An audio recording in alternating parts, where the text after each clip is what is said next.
Доделени дипломите на студентите на Универзитетот Свети Апостол Павле, студиските програми атрактивни и применливи.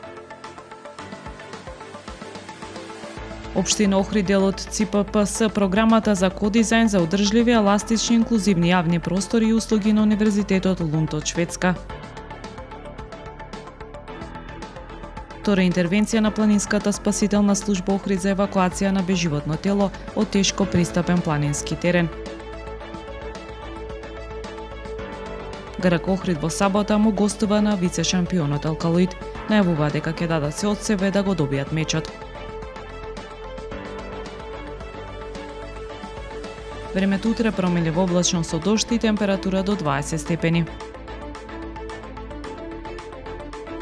Следевте една минута вести на Охрид Ньюс.